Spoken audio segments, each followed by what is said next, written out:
All right, so on this part right here, we're ultimately talking about the new year, how to find the new year, right? So if you check out Enoch chapter 72, verse 20, it may be different depending on the version you read in the lost books, especially for a book like Enoch. I think there's so many versions.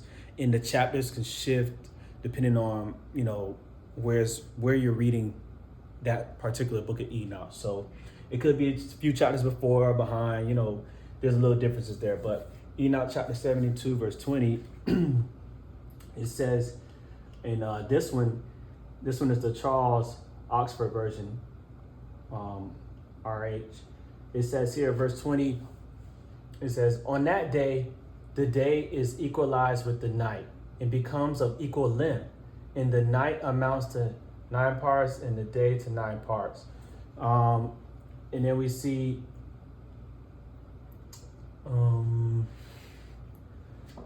it talks about basically here how the day and the night are amounting to equal parts, which is the equilux or equinox as well, the spring equinox to be more specific, right? As we know, the spring brings forth the beginning of a year, okay? In which many may know a bee. So when we're looking here, you have to identify the spring equinox. I believe this is designed to help us mark for the new year alongside the sun and the moon, right? The reason being is because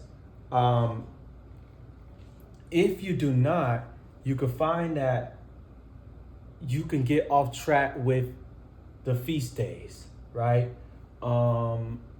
Specifically, and even understanding the counts of the year. Book of Enoch talks about 364 days in a year, and we're going to talk about intercalating, and what that really consists of, or what's the importance of intercalating, things like that. But if you do not use the spring equinox or identifying the equal day and the equal night, right, where this starts the beginning of a new year, you can begin to fall into what we're going to talk about from Jubilees chapter 6. I advise to read the whole chapters, but for time's sake, I'm just kind of highlight verses 33 and 30 through 38, which it says,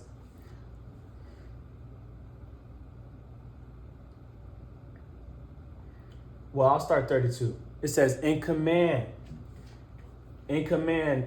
thou the children of Israel that they observe the years according to this reckoning, 364 days, and these will constitute a complete year, right?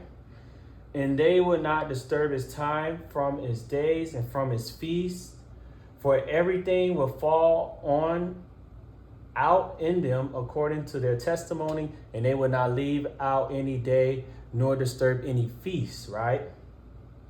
33, but if they do neglect and do not observe them according to his commandment, then they will disturb all their seasons, and the years will be dislodged, right, from this order.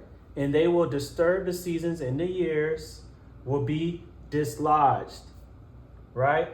And they will neglect their ordinances. All right, 34. And all the children of Israel will forget and will not find the path of the years, and will forget the new moons, right? We kind of talking about all coinciding, and will forget the new moons, which we did understand and witness, and seasons and Sabbaths. They all interconnect, right? And they will go wrong as to all the orders of the years. For I know, and from henceforth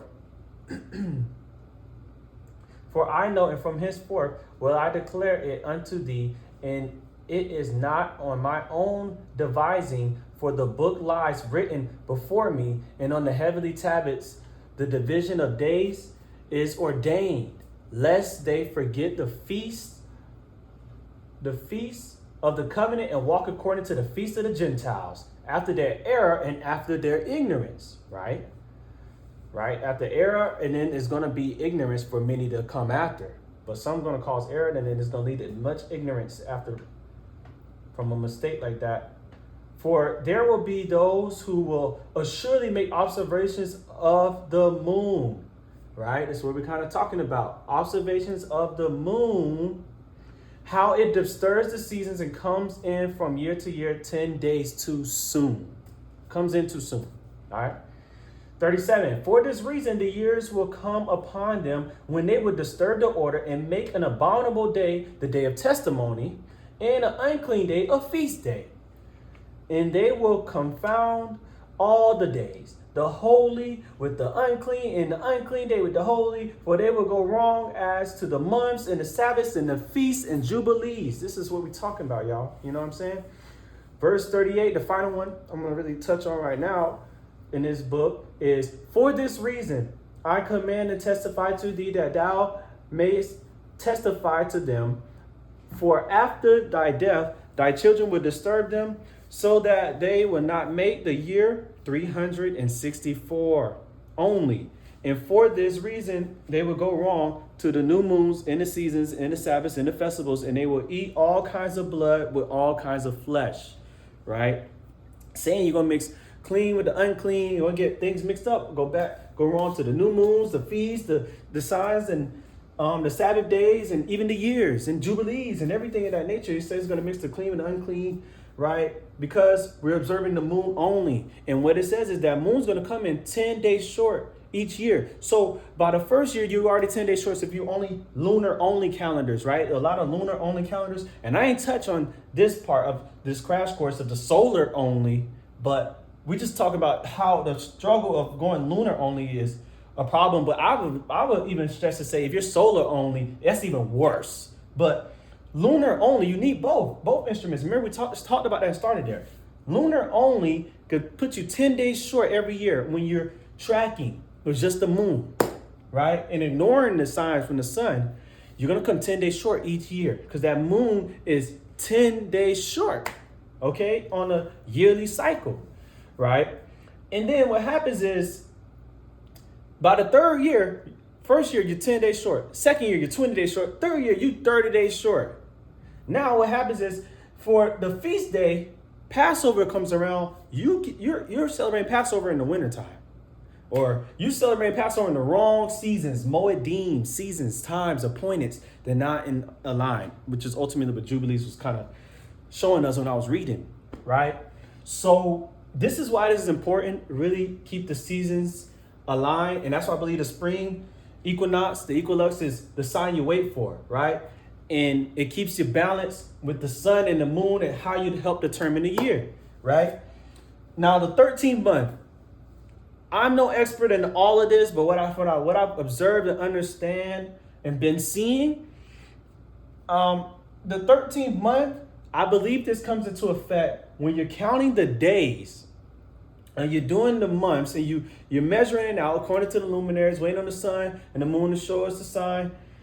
And then you notice that the spring equinox has come, and you're kind of away from where the start period is for that tracking, that sign. You add a 13 month. I believe this is intercalating. This is where you keep it in order. There's a piece to it where you have to keep the order, and there is when the 13th month comes. I think it comes every 3 years, every 5 years. I have to go back and look, but it's not every year. It's when you're counting and you're doing month to month. You're about the 12th month, and you're like, man, the spring equinox is not approaching. That's when you have to intercalate. You have to calculate for a 13th month, all right? And it keeps everything, the years, the seasons, the months, all in order. And you will notice when you need to do that. I believe it came upon me. I was like, all right, I think this is the 13th month here. Because you're not going to be out there in this calendar starting the year in January. It's just not happening. So you know something's really off there. And that's speaking from a Gregorian calendar mindset. But I'm saying when you're doing a lunar solar calendar, you shouldn't be having your year starting in January. It's never, I don't think I've ever seen this happen. Again, I'm still studying out myself and carrying this out. But from my understanding, I haven't seen that. So Unless y'all know something to me, let me know in the comments or let me know. But yeah, so that's how I understand that to be.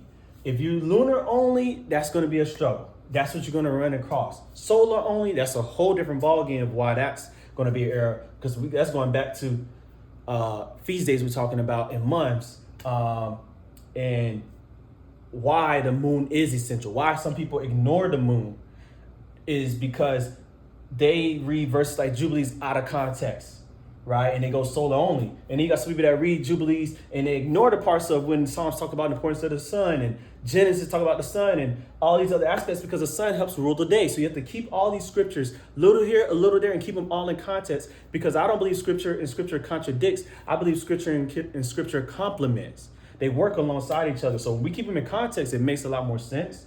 And we just have to study the matter.